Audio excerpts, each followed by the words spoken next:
हम लोग इस वीडियो में 10th सेकंड बुक के महत्वपूर्ण क्वेश्चन आंसर तथा ऑब्जेक्टिव क्वेश्चन को जानेंगे। तो बिना देरी किए हम लोग जानते हैं। तो सबसे पहले दही वाली मगम्मा है जिसके लेखक श्रीनिवास जी हैं। दही वाली मगम्मा के लेखक श्रीनिवास जी हैं जिनका जन्म कर्नाटक के कोलार में हुआ था 6 जून 1891 ईस्वी को। और श्रीनिवास जी की मृत्यु 6 जून 1986 ईस्वी को हुई थी। इनका पूरा नाम था मास्ती वेंकटेश अर्धयंगार।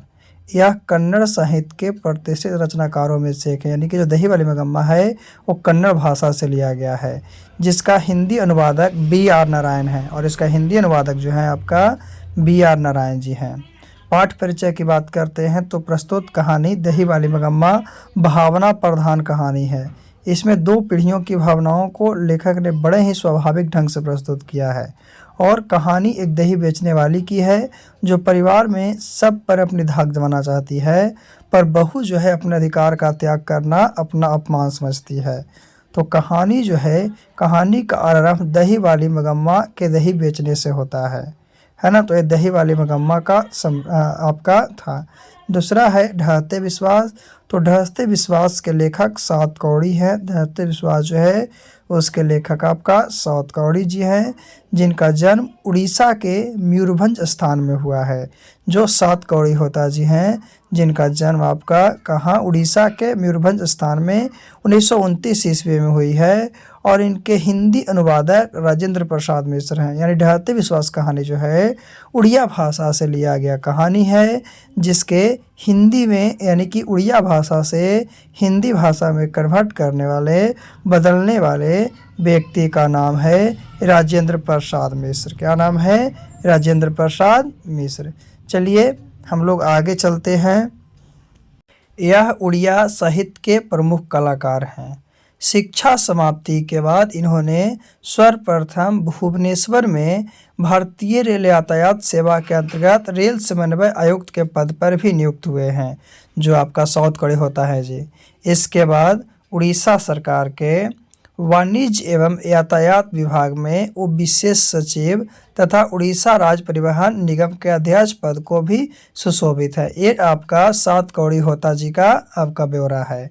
इस पाठ परिचय की बात करते हैं तो प्रस्तुत पाठ में प्राकृतिक प्रकोप से उत्पन्न समस्या पर प्रकाश डाला गया है। ये जो लेसन है यानी प्राकृतिक समस्या है उस पर प्रकाश डाला गया है। बाढ़ और सूखा से त्रस्त जीवन धैर्य और साहस के साथ इन समस्याओं का मुकाबला करता है, यानी कि हिम्मत के साथ समस्याओं का मुकाबला करता है। लेकिन लोगों का विश्वास तब ढहने लगता है जब बाढ़ का पानी किनारों को लांघकर गांव घरों को अपने आगोश में लेकर आगे बढ़ता है। जब बाढ़ का पानी है जो नहीं रुकता है, सभी को तबाह करने लगता है, तो इन लोगों का विश्वास ढहने लगता है। जब बाढ़ का पानी किनारों को लांघकर कहाँ, गांव घरों में आगोश में आगे बढ़ता है, तो लोगों का क्या भरोसा टूटने लगता है। लोगों को माँ चंडेश्वरी पर जो विश्वास है वह भी क्षीण होने लगता है, कमज़ोर होने लगता है। और मनुष्य बोलता है कि बार बार किसी पर विश्वास करके इंसान ठगा जा चुका है। बार बार किसी पर विश्वास करके इंसान जो है ठगा जा चुका है, उसके साथ हमेशा विश्वासघात हुआ है। अतः अब कोई व्यक्ति किसी पर विश्वास नहीं करना चाहता है। तो ढहते विश्वास का पाठ परिचय था, जिसके बारे में हम लोग को बताया गया कि हम लोग बाढ़ के मुकाबले को देखकर आगे बढ़ते हैं। चलिए थर्ड लेसन का हम लोग थोड़ा सा चर्चा करते हैं। तो थर्ड लेसन है माँ, जिसके लेखक हैं ईश्वर पेटलीकर। माँ जिसके लेखक ईश्वर पेटलीकर जी हैं, जिनका वास्तविक नाम ईश्वर मोती भाई पटेल है। वास्तविक नाम क्या है? ईश्वर मोती भाई पटेल। जन्म पेटलाड के समीप पेटली ग्राम में। इनका जन्म जो है पेटलाड के समीप पेटली ग्राम में हुआ था, गुजरात में पड़ता है, जो 9 मई 1916 ईस्वी में। यानी कि ईश्वर पेटलीकर का जन्म 9 मई 1916 ईस्वी में और मृत्यु 22 नवंबर 1983 ईस्वी को हुई थी। इनके जो हिंदी अनुवादक है, यानी ये जो गुजराती भाषा है ना, माँ गुजराती क्या है, गुजराती से लिखा गया है, और इसको हिंदी में कन्वर्ट करने वाले का नाम है गोपाल दास नागर। यह गुजराती भाषा के अति लोकप्रिय कहानीकार हैं या कथाकार हैं। श्री पेटलीकर साहित्य के अतिरिक्त सामाजिक और राजनीतिक जीवन में भी सक्रिय रहे हैं। पाठ परिचय की बात करते हैं माँ लेखक को, तो प्रस्तुत पाठ माँ एक विचार प्रधान कहानी है, एक विचार प्रधान कहानी है। इसमें कहानीकार ने एक माँ की ममता का बड़ा ही मार्मिक चित्रण किया है। माँ के लिए हर बच्चा समान तथा प्रिय होता है, किंतु माँ का प्रेम उस बच्चे के प्रति अधिक होता है जो सबसे छोटा होता है। यानी कि ऐसे भी माँ के प्रति, जो माँ है, माँ के लिए हर बच्चा समान होता है, फिर भी सबसे छोटा जो बच्चा होता है उसके प्रति स्नेह प्यार अधिक होता है। माँ की 4 संतानें हैं, जिसमें 2 बड़े पुत्र शहर में नौकरी करते हैं तथा एक बेटी है और जिसकी शादी हो चुकी है और वह अपने ससुराल में है। छोटी बेटी मंगू है जो पागल है और लोग उसे पागलों के अस्पताल में भर्ती करने की सलाह देते हैं, लेकिन माँ कहती है कि जिस लाड़ प्यार से माँ सेवा करती है वैसे आपका लाड़ प्यार से अस्पताल में कौन करेगा, इसीलिए वह भर्ती कराना नहीं चाहते हैं। और उसकी सेवा देख लोग क्या रहते हैं, दंग रहते हैं। माँ जो है, माँ की सेवा को देखकर लोग दंग रहते हैं, है ना। फिर क्या है कि माँ जो है आपका, कि जितना ध्यान माँ मंगू को रखती है उतना ही वो अपने क्या है पुत्र कमाऊ पुत्रों की, और न ही शादीशुदा पुत्री की। जितना वो ध्यान मंगू की रखती है उतना किसी और की नहीं रखती है। लेकिन गांव की ही एक लड़की है कुसुम, जब वो अस्पताल से क्या हुई कि ठीक होकर वापस घर लौटती है, तब माँ भी अपनी पागल पुत्री को अस्पताल भर्ती कराने के लिए राजी हो जाती है। लेकिन पुत्री से अलग होने की दशा में भी वैसे ही हो जाती है। तो जैसे पुत्री की थी, कहानीकार ने इस कहानी के माध्यम से सिद्ध करते हैं कि सच्चा प्रेम जो है माँ की ममता में ही है। जिसके प्रति अधिक ममता होती है उससे अलग होने पर उसका दिल टूट जाता है। तो ये आपका कहानी परिचय था। फिर है अगला नगर, जिसके लेखक हैं सुजाता। नगर के लेखक कौन है? सुजाता। तो लेखक जो है सुजाता है, जिनका वास्तविक नाम सुजाता रंगराजन है। क्या नाम है? वास्तविक नाम जो है सुजाता रंगराजन है, जिनका जन्म तमिलनाडु के चेन्नई में हुआ था। तमिलनाडु के चेन्नई में आपका 3 मई 1935 ईस्वी में हुई थी। 3 मई 1935 ईस्वी में हुई थी और इनकी मृत्यु 27 फरवरी 2008 ईस्वी में हुई है सुजाता जी के। ये जो नगर कहानी है आपका तमिल भाषा से लिया गया है, लेकिन इसके जो हिंदी अनुवादक हैं वो के.एन. जमुना है ना। कहानी का स्रोत, एक कहानी नेशनल बुक ट्रस्ट इंडिया से लिया गया है, नेशनल बुक ट्रस्ट इंडिया से लिया गया है। और यह तमिल का साहित्य के एक प्रमुख लेखक है। जो सुजाता जी हैं, जो आपका क्या है कि तमिल साहित्य के एक प्रमुख लेखक है। तो यहाँ से पूछता है कि माँ, तो माँ आपका गुजराती हो गया, नगर तो नगर आपका तमिल हो गया, ढहते विश्वास उड़िया हो गया, दही वाली मगम्मा तो दही वाली मगम्मा आपका कन्नड़ हो गया। चलिए हम लोग नगर लेसन के बारे में और जानते हैं। तो प्रस्तुत कहानी नगर जो है व्यंग प्रधान कहानी है। इसमें कहानीकार ने नगरीय अर्थव्यवस्था पर क्या है कछाट किया है। किस प्रकार ग्रामीण भोली भाली जनता के साथ नगर में उपेक्षा तथा बदसलूकी होती है। इसमें दिखाया गया कि जो भोली भाली जनता है उसको नगर में किस तरह से बदसलूकी होती है। यह कहानी एक ऐसी लड़की से संबंधित है जो आज ही मदुरै आई है। उसकी माँ बल्लीम अम्माल अपनी पुत्री पंपत्ति के साथ मदुरै स्थित बड़े अस्पताल के बहिरंग रोगी विभाग के बरामदे में बैठी प्रतीक्षा कर रही थी। उसकी पुत्री को बुखार था, तो गांव के प्राथमिक चिकित्सा केंद्र के डॉक्टर ने उसकी जांच के लिए उसे एडमिट कराने के लिए कहा था। और जो बल्लीम अम्माल थी वो बेचारी अनपढ़ थी, वो पढ़ी लिखी नहीं थी। तो ये नगर कहानी का था। फिर है धरती कब तक घूमेगी। तो धरती कब तक घूमेगी के लेखक जो हैं साबर दैया हैं। कौन है? साबर दैया, जिनका जन्म बीकानेर राजस्थान में हुआ है। जो साबर दैया जी हैं, साबर दैया जी का जन्म आपका कहाँ? बीकानेर राजस्थान में 10 अक्टूबर 1948 ईस्वी में हुई है। 10 अक्टूबर 1948 ईस्वी में, जिनकी मृत्यु 30 जुलाई 1992 ईस्वी में, 30 जुलाई 1992 में इनकी मृत्यु हुई है साबर दैया के। और हिंदी अनुवादक स्वयं है, यानी कि धरती कब तक घूमेगी कहानी राजस्थानी है और इसे हिंदी में कन्वर्ट करने वाले भी वो खुद ही हैं साबर दैया। यह राजस्थानी भाषा के प्रमुख कहानीकार हैं और इस कथा का अनुवाद जो है कथाकार ने क्या किए हैं? स्वयं से किए हैं, खुद से किए हैं। तो ये 5 कहानी में आपको पांचों भाषा को याद रखना है कि दही वाली मगम्मा जो है आपका कन्नड़ है, ढाते विश्वास उड़िया है, नगर जो था आपका तमिल है, माँ गुजराती है और धरती कब तक घूमेगी राजस्थानी है। चलिए अब हम लोग डीपली जानते हैं इसके बारे में। तो अभी हम लोग पढ़े थे दही वाली मगम्मा के बारे में। श्रीनिवास जी का जन्म नाम क्या था, पूरा नाम मास्ती वेंकट सर्वदयांगार है, जिनका जन्म 6 जून 1891 कोलार कर्नाटक में हुआ था। श्रीनिवास जी का देहांतवांश हो चुका है, वो जीवित नहीं है। वो कन्नड़ साहित्य के सर्वाधिक प्रतिष्ठित रचनाकारों में से एक हैं और इन्होंने कविता, नाटक, आलोचना, जीवन चरित्र आदि साहित्य की प्राय सभी विद्याओं में उल्लेखनीय है योगदान है और इन्हें साहित्य अकादमी पुरस्कार भी मिला, पहले ही बताया गया था। और कौन से कहानी पे, तो साहित्य अकादमी पुरस्कार इन्हें सन्ना कैथोगोलू मिला है जो कि 1968 ईस्वी में। उन्हें ज्ञानपीठ पुरस्कार भी मिला है। ये जो दही वाली मगम्मा कहानी है कन्नड़ भाषा नेशनल बुक ट्रस्ट इंडिया से लिया गया है और इस कहानी का अनुवादक B.R. नारायण जो कि पहले शॉर्ट में बताया गया, जिसकी प्रमुख पात्रा दही वाली मगम्मा की प्रमुख पात्रा मगम्मा है। मगम्मा का पुत्र वधू नजम्मा है, माँ जी हैं, रंगप्पा है, मगम्मा का बेटा है और मगम्मा का पोता है। मगम्मा क्या है, पोता है। तो सबसे पहले हम लोग इस लेसन के ऑब्जेक्टिव को जानते हैं, उसके बाद हम लोग इस लेसन के सब्जेक्टिव के बारे में जानेंगे। तो देखते हैं सबसे पहला ऑब्जेक्टिव में कि दही वाली मगम्मा क्या है कि मगम्मा बेंगलुरु शहर में दही बेचा करती है, वह अंधविश्वासी है। उसकी बहू का नाम क्या है, नजम्मा है तथा मगम्मा के परिवार में कुल 4 सदस्य हैं। मगम्मा और नजम्मा में बहू द्वारा पीटे गए बेटे के लिए विवाद रहता है। यह कहानी बहुओं को संदेश देती है। तो इस पॉइंट से क्या क्वेश्चन पूछेगा कि दही वाली मगम्मा किस शहर में दही बेचा करती है, तो बेंगलुरु शहर में दही बेचा करती है।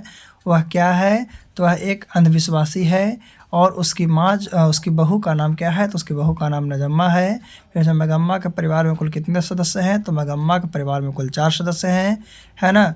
फिर मगम्मा और नजम्मा में बहू के द्वारा पीटे जाने के लिए विवाद रहता है और यह कहानी किसको, तो यह कहानी बहुओं को संदेश देती है। दूसरा पॉइंट क्या है कि रंगप्पा है जो कि मगम्मा का ही गाँव का एक जुआरी और शराबी है, जो मगम्मा से कुछ पैसा ऐंठना चाहता है तथा उसके साथ संबंध बनाना चाहता है। यानी रंगप्पा कौन है, तो रंगप्पा मगम्मा के गांव का ही एक जुआरी और शराबी है जो मगम्मा से पैसा लेना चाहता है और उसके साथ संबंध बनाना चाहता है ना। तीसरा क्या पॉइंट है कि मगम्मा अपनी सारी बातें कथावाचक माँजी को बताते हैं। मगम्मा जो है अपनी सारी की सारी बात माँजी को बताती है और वह एक ग्रामीण महिला है। माँजी जो है एक ग्रामीण महिला है और एक कहानी में बहू की दशा जो है मगरमच्छ जैसी है। तो क्वेश्चन पूछता है कि बहू की दशा किसकी है, तो मतलब बहू की दशा कैसी है, तो मगरमच्छ जैसी है। या पूछा मगरमच्छ जैसे किसकी है, तो बहू की है। फिर है मगम्मा अपने पोते के लिए कुछ मिठाई खरीदी थी जिसे जाते समय कौवे स्पष्ट कर दिए थे, तो मगम्मा डर गई। तो पूछता है कि मगम्मा किसके लिए मिठाई खरीदी थी, तो मगम्मा अपने पोते के लिए मिठाई खरीदी थी। फिर है मगम्मा अवलूर के समीप विकटपुर के रहने वाली है और रोज़ दही बेचने बेंगलुरु आती है। पानी में खड़े बच्चे का पाँव खींचने वाले मगरमच्छ की दशा बहू की है और मगम्मा जो है आत्मनिर्भर, स्वाभिमानी, मृदुभाषी, स्नेहमयी और अंधविश्वासी चरित्रवान महिला है। तो इस तरह से मगम्मा से और क्वेश्चन क्या क्या पूछा जाता है, इसके बाद क्वेश्चन कैसे पूछा जाता है हम लोग जानते हैं। पूछेगा कि मगम्मा का गाँव कहाँ है, तवलूर के पास है जिसका नाम विकटपुर है। फिर पूछेगा कि मगरमच्छ की दशा किसकी है, बहू की है। फिर पूछेगा कि मगम्मा कैसी है, तो आत्मनिर्भर है, स्वाभिमानी है, मृदुभाषी है, स्नेहमयी है। तो इस तरह से इस लेसन से क्वेश्चन को पूछा जाता है। चलिए आगे हम लोग टॉपिक को देखते हैं, कौन टॉपिक पूछा जाता है। तो अमराई का कुआं रास्ते में पड़ता है जहाँ पर रंगप्पा मगम्मा से मिलता है। अभी क्वेश्चन पूछता है कि अमराई का कुआं कहाँ पड़ता है, तो रास्ते में पड़ता है। या पूछेगा कि रंगप्पा कहाँ मिलता था, तो अमराई के कुएँ के पास मिलता था। मगम्मा जो थी एक मखमल की ब्लाउज पहनी थी जिसकी कीमत 7 रुपया थी। अभी क्वेश्चन पूछता है कि मगम्मा के मखमल की ब्लाउज की कीमत कितनी थी, तो मगम्मा के मखमल के ब्लाउज की कीमत 7 रुपया थी। मगम्मा अपना पैसा माँ जी के पास रखना चाहती थी और मगम्मा जो अपना सारा पैसा माँ जी के पास रखना चाहती थी। मगम्मा अपनी बहू के लिए हर साल कोई ना कोई गहना बनवाती थी। और ये भी क्वेश्चन पूछता है कि मगम्मा किसके लिए हर साल कोई ना कोई गहना बनवाती थी, तो अपने लिए नहीं बल्कि अपनी बहू के लिए नजम्मा के लिए बनवाती थी। नजम्मा लड़ाई सुलझाने के लिए अपने बेटे को किसी तरह मगम्मा के पास भेज दिया था। ये भी क्वेश्चन पूछता है कि लड़ाई सुलझाने के लिए क्या किया, तो नजम्मा ने अपने बेटे को मगम्मा के पास भेज दिया और बोला कि तू दादी के साथ ही रहना। तो इस लेसन में कुछ इंपॉर्टेंट क्वेश्चन है, जैसे कि मगम्मा का अपनी बहू के साथ किस बात को लेकर विवाद था, या रंगप्पा कौन था और मगम्मा से क्या चाहता था, या बहू ने सास को मनाने का कौन सा तरीका अपनाया, या मगम्मा का चरित्र चित्रण कीजिए। तो सभी क्वेश्चन को एक एक करके हम लोग जानते हैं कि इसका आंसर क्या होगा। मगम्मा का अपने बहू के साथ किस बात को लेकर विवाद था, तो मगम्मा ने अपनी बहू को पोते को लेकर डांटा था। एक दिन अपने बेटे की किसी गलती पर उसकी माँ नजम्मा उसे पीट रही थी। तो पहले तो कुछ देर मगम्मा चुप रही, किंतु जब रहा न गया तो मगम्मा ने बहू से बोली, कही, क्यों निराश इस छोटे से बच्चे को क्यों पीट रही है। बस बहुत चढ़ बैठी, खूब सुनाई उसने। तब मगम्मा ने कहा कि मैं तुम्हारे घर वाले की माँ हूँ। तो बहू ने भी कहा, मैं भी इसकी माँ हूँ, मुझे क्या अक्ल सिखाने चली है। बात बढ़ गई। जब मगम्मा ने बेटे से शिकायत की तो उसने कहा कि वह अपने बेटे को मारती है, तो तुम क्यों उस झगड़े में पड़ती हो। मगम्मा ने कहा, बीवी ने तुझ पर जादू फेरा किया। बस उसी दोपहर बहू ने मगम्मा के बर्तन भांडे अलग कर दिए। कहने का मतलब है कि मगम्मा का अपने बहू के साथ जो था आपका अपने पोते को लेकर विवाद था, क्योंकि वो जब एक दिन पीट रही थी तो मगम्मा से नहीं रहा गया और उसे पूछ दिया गया। दूसरा क्वेश्चन है कि बहू ने सास को मनाने के लिए कौन सा तरीका अपनाया। तो बहू को जब पता चला कि रंगप्पा उसकी सास मगम्मा के पीछे पड़ गया है, उसके कान खड़े हो गए। वही सास के रुपये पैसे रंगप्पा न ले ले, इस आशंका से वह बेचैन हो गई। तब उसने एक योजना बनाई और अपने बेटे से कहा कि जा दादी के पास जा, तुझे मिठाई देती है ना, अगर मेरे पास आया तो पीटूंगी। बस बच्चा मगम्मा के पास आकर रहने लगा। मगम्मा भी उसे चाहती थी। एक दिन पोता जिद कर बैठा, मैं भी बेंगलोर चलूँगा। मगम्मा क्या करे, माथे पर टोकरा, बगल में बच्चा, मुसीबत आ गई। तब बेटे ने बहू से आकर कहा, बेटा बहू कि उस दिन गलती हो गई, यूँ कैसे चलेगा। मगम्मा अब खुशी खुशी बेटे के साथ रहने लगे। धीरे धीरे बहू ने शहर में दही बेचने का काम धंधा भी अपने हाथों में ले लिया, उसकी मंशा पूरी हो गई। यानी कि बहू ने सास को मनाने के लिए अपने बेटे को मगम्मा के पास भेज दिया था और बोला था कि तू अपनी दादी के पास चला जा। फिर तीसरा, मगम्मा का चरित्र चित्रण कीजिए।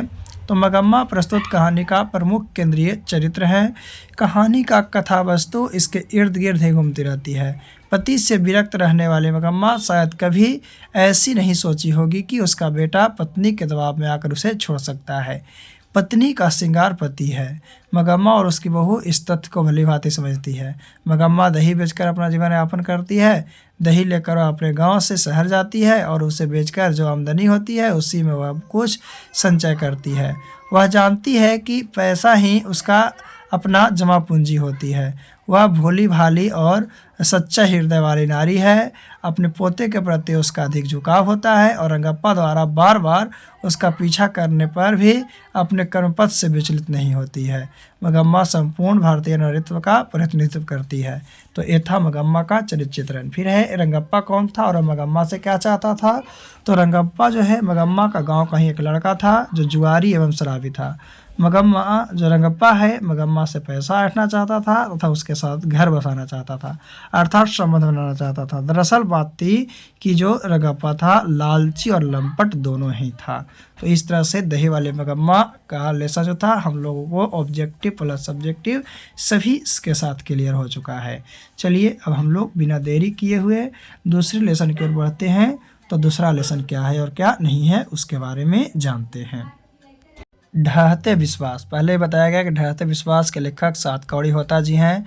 सात कौड़ी होता जी उड़िया के एक प्रमुख कथाकार हैं जिनका जन्म 29 अक्टूबर 1929 ईस्वी में मयूरभंज उड़ीसा में हुआ था। अब तक इनकी 1 दर्जन से अधिक पुस्तकें प्रकाशित हो चुकी है। होता जी भुवनेश्वर में भारतीय रेल यातायात सेवा के अंतर्गत रेल समन्वय आयुक्त व उड़िया सरकार के वाणिज्य एवं यातायात विभाग में विशेष सचिव तथा उड़िया राज्य परिवहन निगम के अध्यक्ष रह चुके हैं। इनके कथा साहित्य में उड़िया का जीवन गहरी आंतरिकता के साथ प्रकट हुआ है। यह कहानी जो है आपका राजेंद्र प्रसाद मिश्र के द्वारा संपादित एवं अनुदित उड़िया की चर्चित कहानी जो है विभूति प्रकाशन दिल्ली से ली गई है।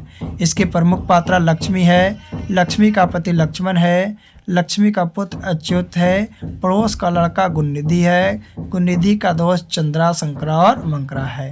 तो चलिए इस लेसन के बारे में और हम लोग डिटेल जानते हैं कि इस लेसन से कौन कौन सा ऑब्जेक्टिव को पूछा जाता है। पहला पॉइंट है कि ढहते विश्वास कहानी में उड़िया के जनजीवन का चित्रण किया गया है।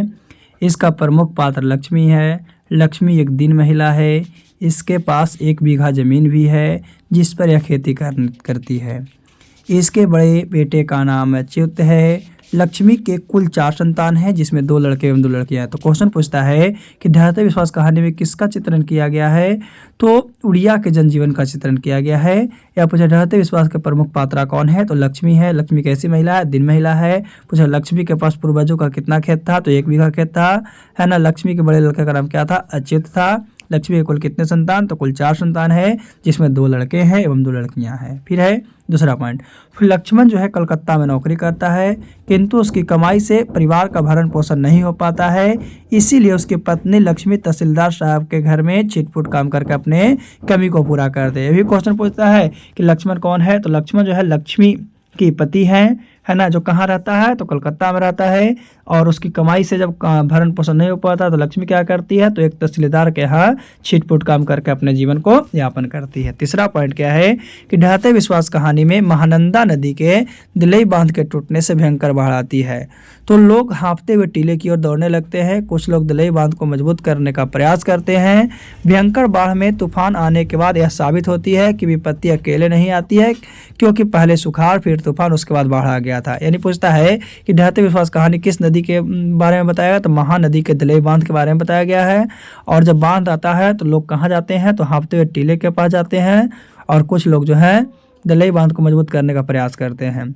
किस बात से साबित होता है कि विपत्ति अकेले नहीं आते? क्योंकि पहले वहाँ पे आपका सुखाड़ आया, फिर तूफान आया और जस्ट बाद बाढ़ आ गया। फिर है कि लक्ष्मी के पड़ोस का एक शिक्षित लड़का नवयुवक नाम का गुणनिधि जो था उसके बारे में तो जानते हैं थोड़ा सा। और लक्ष्मी के पड़ोस का एक शिक्षित नवयुवक का नाम गुणनिधि है जो कटक शहर में रहता है। लक्ष्मी का घर देवी नदी के बांध के नीचे है। लक्ष्मी उसी समय ससुराल आई थी जब दिलई बांध टूटा। पूछता है कि गुणनिधि जो था कहाँ रहता था? तो कटक शहर में लौटता था। उसका लक्ष्मी का घर कहाँ था? देवी नदी के बांध के नीचे था और जिस समय वो आई थी वह दिलई बांध टूटा था। चलिए इस लेसन के और ऑब्जेक्टिव क्वेश्चन को जानते हैं पहले। तो अगला पॉइंट है कि बाढ़ की भयंकरता के कारण लोगों की खुशियां तुरई के फूल की तरह मुरझा गई और चारों तरफ हाहाकार मचा हुआ था। अब तो केवल माँ चंडेश्वरी का ही भरोसा था। यानी बाढ़ ज़्यादा था जिसके कारण लोगों की खुशी जो थी आपका मुरझा गई थी। किसकी तरह? तो तुरई के फूल की तरह चारों तरफ हाहाकार हो गया था और सिर्फ अब एक ही भरोसा था, माँ चंडेश्वरी पर भरोसा था। फिर अगला है कि कटक से लौटा गुणनिधि महानदी की इस बांध की सुरक्षा के लिए गाँव युवकों को स्वयंसेवी दल बनाकर बांध की सुरक्षा पर संलग्न थे। पूछता है कि महानदी पर सुरक्षा के लिए कौन कौन थे? तो कटक से लौटा गुणनिधि था, गाँव के और लड़के थे। कौन सा दल बनाए थे? तो स्वयंसेवी दल बनाए थे। फिर है बरगद की शाखाएं इधर उधर डोल रही थी। पेड़ के नीचे देवी का थान बारिश के कारण भीग चुका था। साल में एक बार चैत संक्रांति को इसी टीले पर मेला लगता था। देवी पर बलि चढ़ाई जाती थी। आसपास के गांव के लोग इकट्ठा होते थे, खरीद बिक्री होती थी, नाच गाना होता था। उस समय टीले पर चढ़ने वाले लोगों में चेहरे पर रौनक थी। तो पूछता है टीले पर कब मेला लगता था? चैत संक्रांति की समय लगती थी और उस समय गाँव के पास के लोग क्या इकट्ठा होते थे, उसमें क्या होती थी? चेहरे पर रौनक होती थी। तो इस तरह से ऑब्जेक्टिव को, अब इसके सब्जेक्टिव क्वेश्चन को देखते हैं। तो पहला लक्ष्मी कौन थी, उसकी पारिवारिक परिस्थिति का चित्रण। दूसरा कहानी के आधार पर हम लोग को दिखाना है कि उड़ीसा का जनजीवन बाढ़ और सूखा से कैसे प्रभावित है। तीसरा कहानी में आए बाढ़ों को दृश्यों को बताना है। चौथा व्यक्तित्व पर प्रकाश डालना लक्ष्मी के। और पांचवा कि बिहार में जनजीवन का भी बाढ़ सूखा एवं क्या है प्रभावित होता है। इस संबंध में आपका क्या सोच है, आप क्या सोचते हैं? तो हम लोग इसके क्वेश्चन आंसर को देखते हैं कि क्वेश्चन आंसर क्या है और क्या नहीं है। पहला प्रश्न, लक्ष्मी कौन थी, उसकी पारिवारिक परिस्थिति का चित्र प्रस्तुत कीजिए। तो लक्ष्मी ढहते विश्वास कहानी एक प्रमुख पात्र है। उसका पति लक्ष्मण कलकत्ता में नौकरी करता है। पति द्वारा प्राप्त राशि से उसका घर गृहस्थी नहीं चलता है तो वह तहसीलदार साहब के घर में कमाकर किसी तरह जीवन यापन कर लेती है। पूर्वजों के द्वारा छोड़ा गया 1 बीघा खेत है। किसी तरह लक्ष्मी उसमें खेती करवाई है और वर्षा नहीं होने के कारण क्या अंकुर जल गए हैं तो कहीं कहीं धान सूख गए हैं। एक तरफा सूखा और दूसरी तरफ लगातार बारिश से लक्ष्मी का हृदय कांप उठता है। उसे बाढ़ का भयावह दृश्य नजर आने लगता है। तो ये थी लक्ष्मी और उसकी पारिवारिक स्थिति। फिर है कहानी में आए बाढ़ के दृश्यों का चित्रण अपने शब्दों में कीजिए। तो दिलई बांध पर काफ़ी श्रम करके भी लोग सफल न हो सके और बांध टूट गया। सूचना मिलते ही लोग टीले की ओर दौड़ पड़े पर पानी का बहाव तेज था। कुछ लोग रास्ते में बह गए। स्कूल भी पानी से भर गया। घुटने भर पानी में लोग छत पर खड़े रहे, पर कमरे वाले की क्या गति हुई होगी यह किसी को मालूम नहीं था। लक्ष्मी आदि कुछ लोग ब्रिज की जटा और जाल पकड़कर लटक गए थे। चंडेश्वरी चबूतरी भी पानी से भर चुका था। लोगों में अफरा तफरी मच गई थी। जान बचाने के लिए लोग क्या आकुल व्याकुल थे। कोई देवी शक्ति भी उनकी रक्षा नहीं कर सकी। इस विभीषिका में गांव का विनाश हो गया। तो इस तरह से कहानी में आए बाढ़ का चित्रण किया गया है। चलिए हम लोग अब तीसरे क्वेश्चन की ओर देखते हैं। तीसरा क्वेश्चन क्या है और क्या नहीं है। तीसरा है कि कहानी के आधार पर प्रमाणित करें कि उड़िया का जनजीवन बाढ़ और सूखा से काफ़ी प्रभावित रहा है। तो उड़िया के जनजीवन का सफल चितेरा सातकौड़ी होता ने अपने इसी कहानी में उड़िया की बाढ़ और सूखा का प्रत्यक्ष प्रतिबिंब प्रस्तुत किया है। तूफान के बाद सूखा और उसके बाद बाढ़ वहाँ के जनजीवन को अस्त व्यस्त करके हर समय बेसहारा बना देता है। महानदी का हीराकुंड बांध और आयाती द्वारा निर्मित पत्थर का बांध भी उन्हें रक्षा नहीं कर पाता है ना। तो सूखे में बिचई तक सूख जाते हैं और बाढ़ में असंख्य धन जन की क्षति होती है। तो इस आधार से हम लोग कह सकते हैं कि जनजीवन बहुत ही प्रभावित है। फिर है कि लक्ष्मी के व्यक्तित्व पर विचार डालें। तो लक्ष्मी प्रस्तुत कहानी की प्रधान नायिका है। वह इस कहानी का केंद्रीय चरित्र है। एक नारी का जो स्वरूप होता है वह इस कहानी में देखने को मिलता है। जीवन रूपी रथ का एक चक्र होने वाली पत्नी की भंगिमा का लक्ष्मी प्रतिनिधित्व करती है। पति के बाहर रहने पर भी वह घर गृहस्थी का बोझ अपने सिर पर ढोती है। पति द्वारा प्राप्त राशि से जब घर का खर्च नहीं चलता है तब वह तहसीलदार साहब के यहाँ को काम कर खर्च जुटाती है। पहले सूखा फिर बाढ़ के भय से लक्ष्मी संशंकित हो उठती है। उसका आत्मविश्वास डगमगाने लगता है। विधि के विधान को कौन टाल सकता है, और लक्ष्मी को जिस बात का भय था वह उसके सामने आ जाता है। बाढ़ का पानी चारों तरफ फैलने लगता है। लोग ऊंची टीलों पर दौड़ पड़ते हैं। लक्ष्मी भी उसे अपने बेटी को लेकर जैसे तैसे दौड़ पड़ती है। परवाह और उसके पैर उखड़ जाते हैं, फिर भी वो हिम्मत नहीं हारती है। किसी तरह बरगद के पेड़ पर आश्रय पा लेती है। उसका छोटा बेटा प्रवाह में बह जाता है, किंतु अन्य छोटे से बालक को अपना दूध पिलाता है और मातृत्व मर जाता है। तो इस तरह से था। तीसरा लेसन था माँ, जिसके लेखक ईश्वर पेटलिकर जी हैं, जिनके बारे में पहले बताया गया लेखक के बारे में। तो लेखक ईश्वर पेटलिकर जी का वास्तविक नाम आपका क्या है? तो वास्तविक नाम ईश्वर मोतीभाई पटेल है, जिनका जन्म पेडलाड के समीप पेटली ग्राम में गुजरात में होता। पहले बताया गया। 9 मई 1916 ईस्वी में इनकी मृत्यु हुई थी। 22 मई 1983 को। हिंदी अनुवादक गोपाल दास नागर द्वारा एक गुजराती भाषा के अति लोकप्रिय कथाकार है। श्री पेटलिकर जी साहित्य के अतिरिक्त सामाजिक और राजनीतिक जीवन में भी अधिक लोकप्रिय रहे हैं। इसकी प्रमुख पात्रा है मंगू, जिसकी उम्र 12 वर्ष है। मंगू की माँ, मंगू की बड़ी बहन कम्मू, मंगू के 2 बड़े भाई, मंगू के गाँव की एक लड़की कुसुम। ईश्वर पेटलिकर जी की प्रसिद्ध कहानी जो है खून की सगाई है, तथा इसका जो आपका लोकप्रिय उपन्यास है वो काला पानी है। माँ के प्रेम उस बच्चे के प्रति अधिक होता है जो सबसे छोटा होता है। ये पहले भी बताया गया। तो हम लोग आगे जानते हैं इस लेसन के ऑब्जेक्टिव के बारे में। सबसे पहले ऑब्जेक्टिव है कि माँ कहानी के प्रमुख पात्र मंगू हैं, जो जन्म से पागल रहती है ना। दूसरा पॉइंट है कि मंगू के अलावा उसकी माँ की और 3 संतानें हैं। ये भी बताया गया कि मंगू की उम्र कितना वर्ष है? 12 वर्ष है। फिर है कि मंगू की माँ अस्पताल को गौशाला के उपमा देती है। पूछती है गौशाला के उपमा देती है माँ जो है, मतलब मंगू की माँ अस्पताल को किसकी उपमा देती है? तो गौशाला को उपमा देती है। किसी ज्योतिष ने कहा था कि मंगू अगहन के महीने में ठीक हो जाएगी। यानी किसी ज्योतिष को पूछा जाता है कि कौन महीने में ठीक होने का अवसर था, तो अगहन के महीने में। कौन बताया था? ज्योतिष ने। इसलिए अगहन का महीना था। मंगू की माँ के लिए क्या आराधा बन गई थी। इसलिए क्वेश्चन पूछता है कि मंगू की माँ के लिए कौन सा महीना आराधा बन गई थी? तो अगहन का। फिर इस तरह पागल पुत्री को एक माँ ही पाल सकती है। यह कथन समाज के लोगों का है, यानी कि समाज के लोग ही कहते हैं। यानी कौन कहता है कि इस तरह से पागल पुत्री को माँ पाल सकती है? तो समाज के लोग। मंगू के गांव का ही एक लड़की कुसुम पागल हो गई थी, जो शहर के कन्या विद्यालय में पढ़ती थी। पूछता है कि कुसुम कहाँ पढ़ती थी? तो कुसुम कन्या विद्यालय में पढ़ती थी, जो मंगू के गांव की ही एक लड़की थी। फिर कुसुम अस्पताल में 2 से 3 महीने के बाद ठीक होकर आई। तो आज माँ ने पहली बार अस्पताल का विरोध नहीं किया। वो भी पागल हो गई थी कुसुम, तो 3 महीने में ठीक होकर आई। तो माँ उसको पहले बार जो था अस्पताल का विरोध नहीं किया। कुसुम के पागलपन में सुधार देख माँ जी को भी सभी गांव के लोगों ने मंगू को अस्पताल में भर्ती कराने की सलाह देने लगे। फिर मंगू को जिस अस्पताल में भर्ती करने थे वहाँ के लोग व्यवहार कुशल थे। फिर माँ जी भी अंत में मंगू की श्रेणी में पाया और मंगू की माँ जो थी अस्पताल में भर्ती कराने के बाद वो भी मंगू की श्रेणी में हो गई। यानी मंगू की मतलब माँ जी की कुल 4 संतानें थी, जिसमें 2 लड़के थे एवं 2 लड़कियां थी।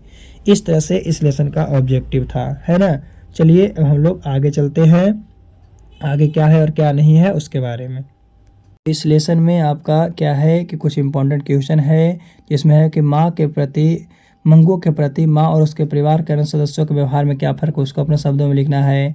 फिर हम माँ मंगू को अस्पताल में क्यों नहीं भर्ती करना चाहते उसके बारे में लिखना है। कि कुसुम को पागलपन में सुधार देख मंगू के प्रति माँ परिवार और समाज की प्रतिक्रिया क्या उसको लिखना है। फिर मंगू जिस अस्पताल में भर्ती की जाती है वह अस्पताल के कर्मचारी व्यवहार कुशल हैं या संवेदनशील है, उस पर विचार करना है। तो चलिए हम लोग इस क्वेश्चन को देखते हैं कि किसका आंसर क्या होगा। तो इस तरह से हम लोग आगे बढ़ते हैं। तो पहला है माँ मंगू को अस्पताल में क्यों नहीं भर्ती कराना चाहती थी, विचार करें। तो माँ अस्पताल की व्यवस्था से मन ही मन काँप जाती थी। वह लोगों को अस्पताल के लिए गौशाला की उपमा देती थी। मंगू बिस्तर पर पखाना पेशाब कर देती थी। खिलौने को भी वो खाती थी। माँ जी को आत्मविश्वास था कि डॉक्टर ने मतलब कि अस्पताल में डॉक्टर नर्स आदि सभी अपना कॉरम पूरा करते यानी कि अपना खाली ड्यूटी पूरा करते, कुछ करते नहीं है। बिस्तर भीगने पर भी कौन उसे कपड़े और बिस्तर बदलेंगे। माँ जी के मन में इतनी तरह की विविधा प्रश्न उठती थी, इसीलिए इन्हीं कारणों से वह मंगू को अस्पताल में भर्ती करना नहीं चाहती थी। दूसरा है कि कुसुम के पागलपन में सुधार देख मंगू के प्रति माँ परिवार और समाज की प्रतिक्रिया को अपने शब्दों में लिखे। तो कुसुम का ठीक होकर जब घर आई तो सारा गाँव उसे देखने के लिए उमड़ पड़ा और सबसे आगे माँ जी थी। कुसुम को ठीक ठाक देख माँ जी को हर व्यक्ति सलाह देने लगा कि माँ जी आप मंगू को एक बार अस्पताल में भर्ती करके तो देखो, वह जरूर अच्छी हो जाएगी। कुसुम से घर पर बात होने के बाद माँ का अस्पताल के प्रति जो घृणित गांठ पड़ गई थी वह खुल गई और वह भी एक बार यह सोचा कि ठीक ही होगी जब उसे घर लौटा दिया जाएगा, इसीलिए वो अस्पताल ले गई। इस तरह से जो था आपका उनके प्रतिक्रिया पर असर पड़ा। चलिए अब हम लोग दूसरे क्वेश्चन की ओर चलते हैं कि क्या है और क्या नहीं है। क्वेश्चन है कि मंगू जिस अस्पताल में भर्ती की जाती है उस अस्पताल के कर्मचारी व्यवहार कुशल है या संवेदनशील, उसको विचार करना है। तो मंगू जिस अस्पताल में भर्ती की जाती है उस अस्पताल के कर्मचारी व्यवहार कुशल हैं। रोगी के अभिभावक के साथ कैसे पेश आना चाहिए, रोगी के साथ कैसा व्यवहार करना चाहिए, इसे वो अच्छी तरह समझते हैं और व्यवहार में लाते हैं। पति के सामने परिचारिका ने पगली स्त्री के साथ बड़ा सौम्य व्यवहार किया। समान लोग क्रुद्ध हो जाते हैं। मेट्रॉन यदि आप अस्पताल के कर्मचारी अपने व्यवहार से माँ जी को आश्वासन देते हैं, अतः वो व्यवहार में कुशल एवं संवेदनशील है। चौथा क्वेश्चन है कि मंगू के प्रति माँ और परिवार के अन्य सदस्यों के व्यवहार में जो फर्क है उसे अपने शब्दों में लिखे। तो मंगू जन्मजात पागल एवं मुक्त थी, फिर भी माँ के व्यवहार वात्सल्य पूर्ण था। वह उसे टट्टी पेशाब कराती थी, खिलाती और साथ सुलाती थी, किंतु भाइयों उससे घृणा करती थी। बहन कहती थी कि माँ का लाड़ प्यार उसे अधिक पागल बना दिया है, भाइयों का व्यवहार भी उसके साथ प्यार युक्त नहीं था। तो इस तरह से ये लेसन भी आपका कंप्लीट हुआ। चलिए अब हम लोग अगले लेसन की बात करते हैं कि अगला लेसन में क्या है और क्या नहीं है। जिसके लेखक सुजाता हैं, तो लेखक सुजाता का वास्तविक नाम सुजाता रंगराजन है, जिनका जन्म तमिलनाडु के चेन्नई में 3 मई 1935 ईस्वी को हुआ था और इनकी मृत्यु 27 फरवरी 2008 ईस्वी को हुई थी। ये जो नगर कहानी है आपका उसके हिंदी अनुवादक के जमुना है और एक कहानी नेशनल बुक ट्रस्ट इंडिया से लिया गया है, जो कि तमिल साहित्य का एक प्रमुख लेखक हैं।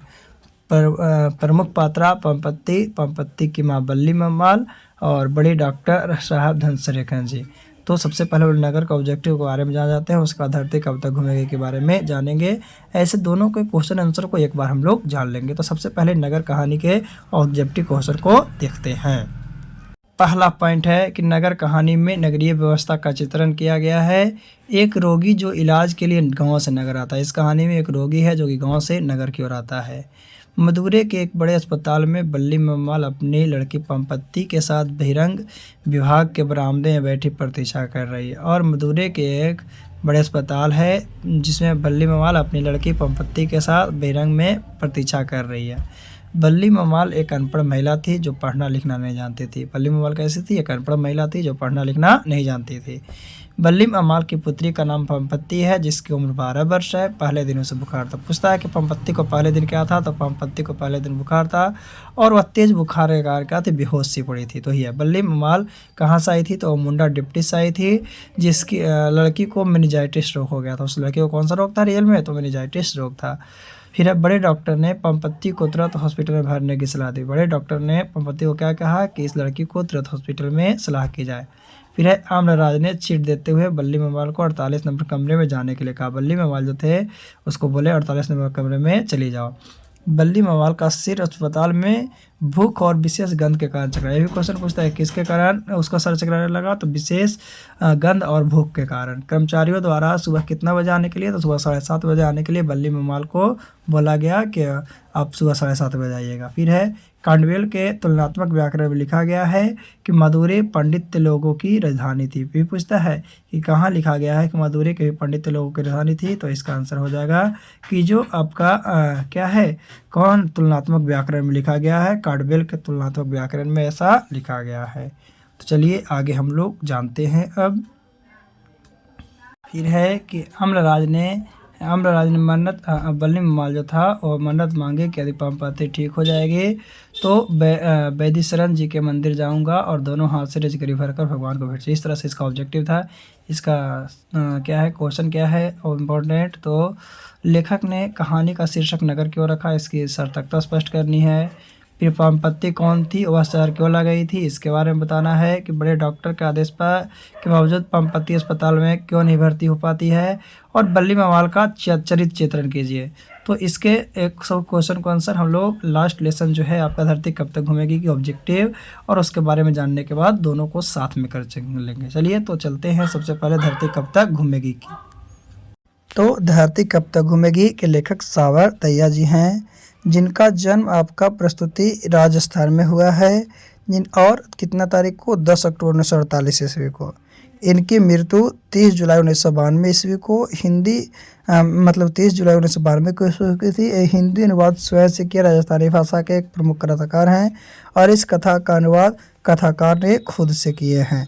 तो ये था धरती कब तक घूमेगी सावर दहिया के लेखक के बारे में।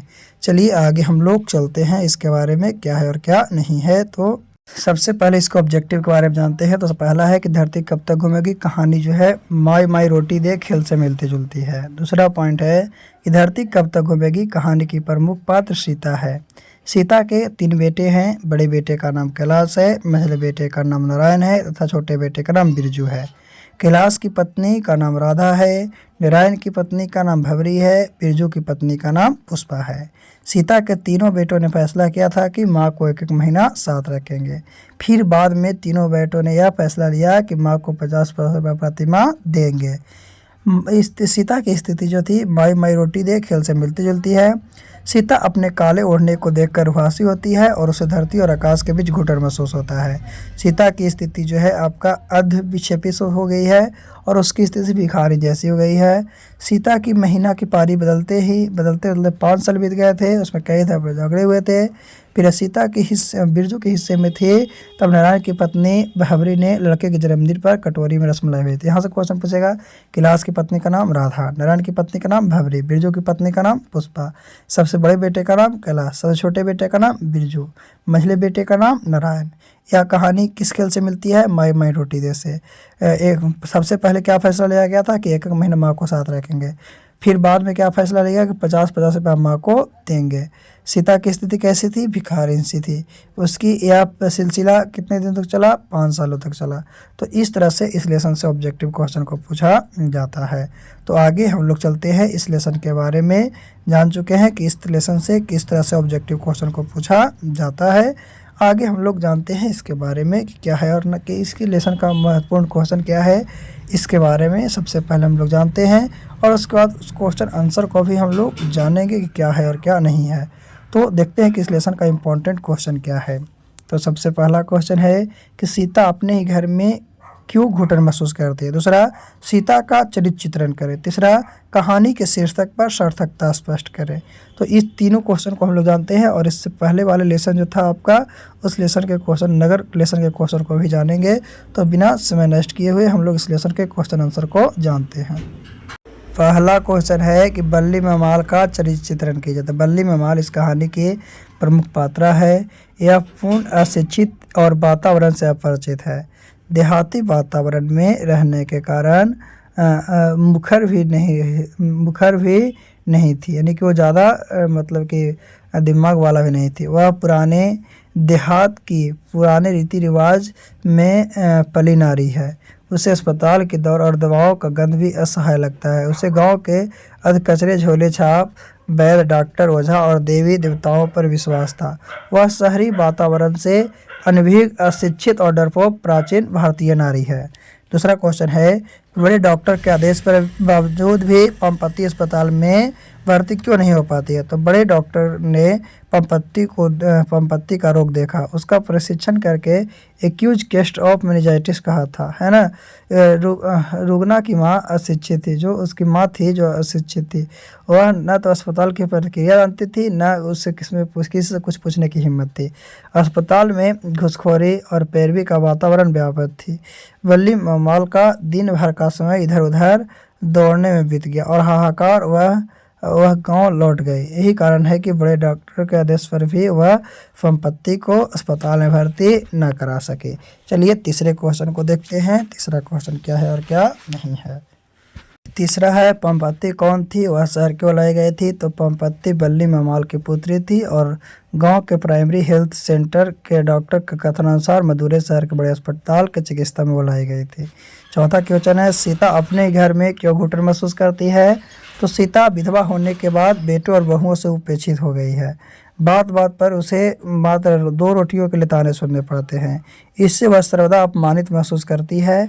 उसे लगता है कि धरती आकाश सिमटकर बहुत छोटा हो गया है, इसीलिए सीता को अपने घर में ही घुटन महसूस होती है। फिर क्वेश्चन है कि सीता का चरित्र चित्रण कीजिए। तो सीता जो है एक विधवा एवं क्या है कि सहिष्णु महिला है। वह बहुओं की विषाक्त बातों का कभी उत्तर नहीं देती है। वह अपने हृदय को पत्थर कर अपने ही घर में वीराना बनकर रहती है। बेटे ने उसे 1-1 महीना पाली पर रखा तो वह कुछ नहीं बोली। पर वह उसे 50-50 रुपये माँ देने के बाद बेटों ने बिना उसके राय के किए तो ही तय कर लिया कि उसका स्वाभिमान जगा और वह घर से निकल पड़े। इस प्रकार सीता सुख दुख में समरस रहने वाली शांत प्रकृति और स्वाभिमानी तथा दृढ़ निश्चय प्रकृति की महिला है। जो दृढ़ प्रकृति निश्चित है वैसी महिला है। तो ये सब क्वेश्चन जो है आपका अक्सर एग्जाम में क्वेश्चन को पूछा जाता है। ऐसे इसलिए हम लोग इस वीडियो से पूरे लेसन के क्वेश्चन आंसर पूरे ऑब्जेक्टिव को जान चुके हैं। अगर ये पूरा वीडियो आप देखते हैं तो आपको 10 से 15 नंबर कंफर्म है, 110% गारंटी है कि 15 नंबर आपको कोई भी नहीं रोकेगा। चलिए हम लोग एक क्वेश्चन को और जो देखना है उसको देख लेते हैं, उसका इस वीडियो को लास्ट करेंगे। पुनः फिर से हम लोग अगले वीडियो में मिलेंगे। तो हम लोग देखते हैं कि लास्ट क्वेश्चन क्या है उसके बारे में और हम लोग इसके बाद अंत कर देंगे। तो लास्ट क्वेश्चन आपका है कि धरती कब तक घूमेगी कहानी के शीर्षक की सार्थकता सिद्ध कीजिए। तो इस कहानी का शीर्षक धरती कब तक घूमेगी घटना प्रधान है। सीता अपने बेटों और उससे अधिक बहुओं पर विष सहते सहते परेशान हो जाती है। उसे अपना पूर्व का जीवन स्मरण हो जाता है। उसे आकाश की ओर दृष्टि उठाकर देखी तो फिर पृथ्वी की ओर देखकर महसूस किया कि पृथ्वी और आकाश के बीच घुटन भरी हुई है। 2 रोटियां ही सब कुछ नहीं है, इसके अलावा भी कुछ है और उसी अलावा इच्छाएं जो दुख भोगने को बात करती है। सीता को आशा है कि धरती घूमेगी पर कब तक घूमेगी, अतः यह शीर्षक का सार्थक है। तो आज का लेसन यही था। पुनः फिर से हम लोग अगले वीडियो में मिलते हैं। तो आज के लिए इतना ही काफ़ी है।